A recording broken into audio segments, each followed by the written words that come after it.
my name is Leah Twyman, and this is Some News Sometimes. Today's topic is the March on Science, which was held in Washington, D.C. this past April 22nd, Earth Day. According to organizers, the march is a partisan movement to celebrate science and the role it plays in everyday lives. Today, we have an interview with none other than Sophia Conti, California liberal. Unfortunately, our second interview with Olivia Pimentel had to be canceled due to her state of chronic depression after eating the last avocado in the world.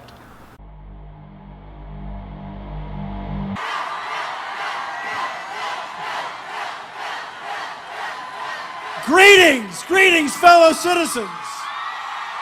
Shouldn't the adults that are in this crowd chanting a man's name who is made for a kids show be attending to the kids that should be watching the kids show?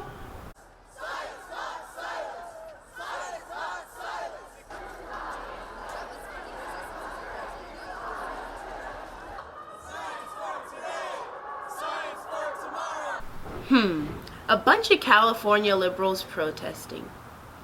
Seems like a familiar event to me. And our interviewee, Sophia Conti. So, Sophia, I'm interested. Why'd you agree to meet here at a Zen garden? Well, honestly, it's one of the places on this campus that I really feel at peace. It's beautiful and it has just a really good balance of nature and just the Zen feel that I really, really enjoy, and it really brings me peace. I mean, look at her. I'm willing to bet she shops at Whole Foods and eats apples with worms in them, even though she's quote-unquote vegan. So, Sophia, I understand you participated in the protest for science? Well, I wouldn't say it was a protest. I would say it was more of a movement for a bigger kind of thing. It's more for the health of our community and our world. Okay. So, I assume you don't support President Trump then?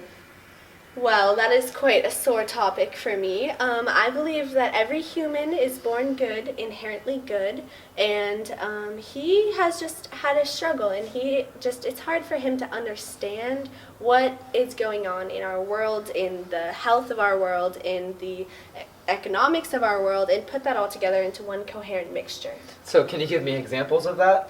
Well, for example, he does not understand climate change. He does not think that it is a real problem in our world, and so that is quite frustrating for me and my fellow leaders of this movement that I previously mentioned.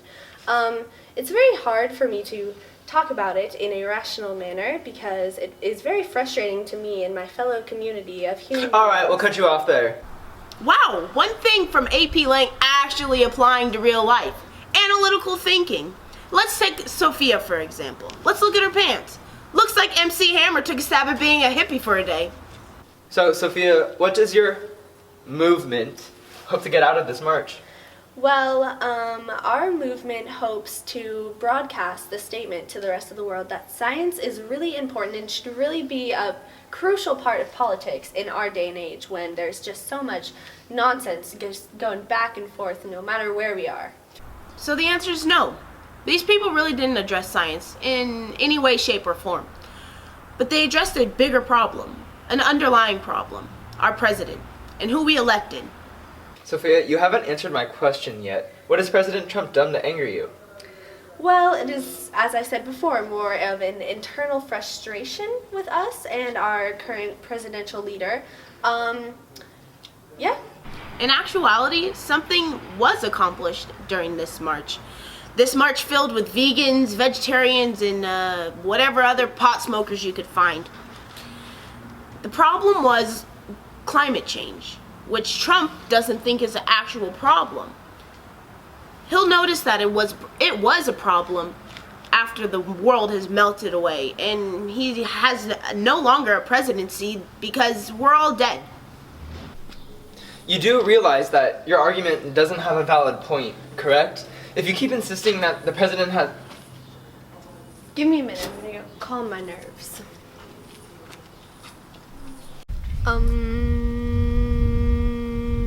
Sophia, so what are your political... Sophia. Well, I'm glad we spent our production money witnessing Sophia for 5 minutes meditating. Well, at least she wasn't medicating.